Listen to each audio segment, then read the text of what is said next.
Penn State 35, Washington 6, a whiteout week victory for Penn State. That's Sean Fitz, Nate Bauer. I'm Greg Pickel from Blue White Illustrated. Sean, let's start with you. Penn State does not have a letdown or anything close to it against the Huskies. A perfect almost first half. Not as convincing of a second half, but a quality, never-in-doubt win nonetheless. Yeah, once Washington put that field goal off the upright, it was all Penn State. 4 drives in the first half, 4 touchdowns. We're going to delay the conversation of where was that last week because it's pretty useless at this point. Right. But Penn State really, really good in the first half. I'll credit you. You said they weren't going to fall behind or they weren't going to falter back-to-back weeks, and certainly did that. Came out with an emphasis on execution, sort of an initiative to get that done. They did it in multiple ways and capped it with Tyler Warren scoring a couple more whiteout touchdowns, which is that's what he does. Right. Yeah, Tyler Warren was asked afterwards if he thought maybe they would use him more like they did this week, last week.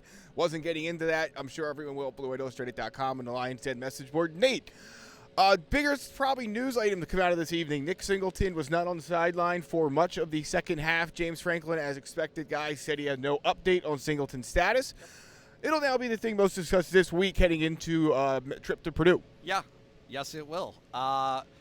There was a moment, and I'd have to go back and look at the chart, but I think it was a dump-off pass in the second quarter, late in the first half maybe, where I leaned over to Sean and said something to the effect of, he's taking some hits here, and he tapped out for Katron Allen, but then he came back, right? He was back in the game, and then came back again, and obviously had that kickoff return for kind of a touchdown, were it not for that holding call, which I'm going to need to take a look at the tape, the film. It was not a hold. Okay, so in any case, I think we can all maybe do some mental math here that a bell ringing situation, maybe some precautionary measures.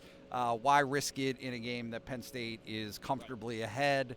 In otherwise a game that Penn State was extremely physical in throughout the game, right? I mean, I think that Penn State set the tone on both sides of the ball really from the very beginning of the game and didn't let up. Obviously, the second half probably wasn't exactly as Penn State would have designed it, but overall, that was a really, really impressive, physical, dominant type of performance for Penn State. Sean, Penn State's defense, I think, held Washington when the starters were into something like 40 yards of rushing and less than 200 yards total offense.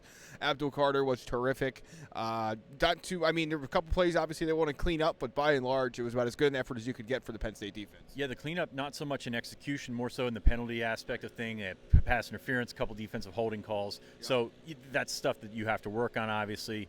But at the end of the day, no touchdowns for Washington's offense, which had been pretty good. They didn't find those gaps that we saw on the tapes against Indiana and USC last week. Penn State did a nice job tackling. Didn't get off the field as much as they wanted to, but some of those penalties contributed to that. But no, you just got to look around and say solid defensive effort. When you take a look at Penn State's best version of itself on defense, you get ahead. You let Abdul Carter go. They got denied in Sutton in limited action tonight, but the interior, Zane Durant, Alonzo Ford, also getting some penetration, some pass rush there. So when you're getting that, you're getting the best version of Penn State's defense, and I think you saw that. I mean, they kind of stepped on the gas there in the second quarter. 28 points. A lot of, that was offensive execution. That was 7-7 on first downs for Penn State in the first half, which is pretty unbelievable. But it's also defense putting them in a potential spot to make things happen. Did a really good job with that. So impressive all around. Still some stuff to clean up, but you look at where Penn State stood with 4 games to go. That potential letdown after Ohio State, which is always there.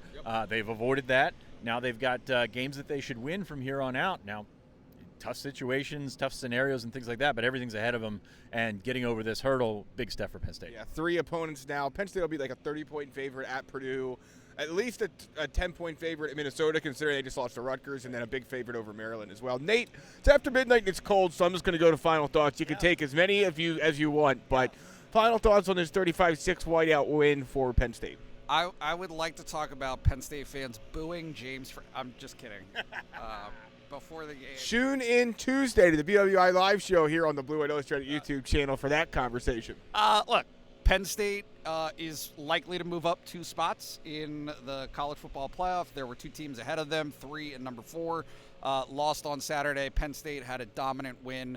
And so all of the pearl clutching and upset feelings and nervousness after last week seems kind of silly to me, standing right here, right in this moment, right? So maybe hindsight is 20/20, but Penn State is in the driver's seat. It has its opportunity in front of it.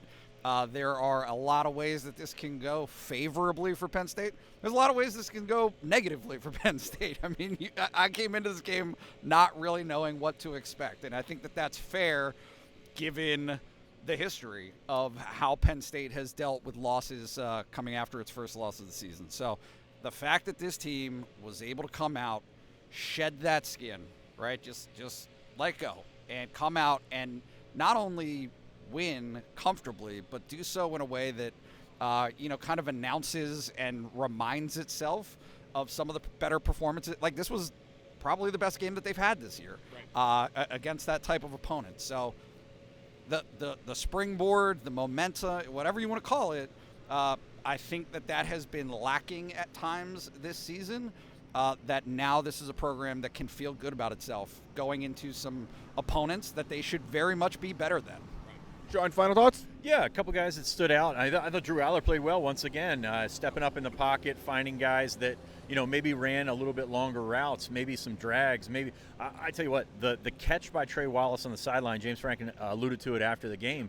That's not a design route. That's him making something happen coming back to the ball. And if you think about the talk all week about the receivers trying to just do anything, basically, after having 3 catches a week ago, Trey Wallace did something.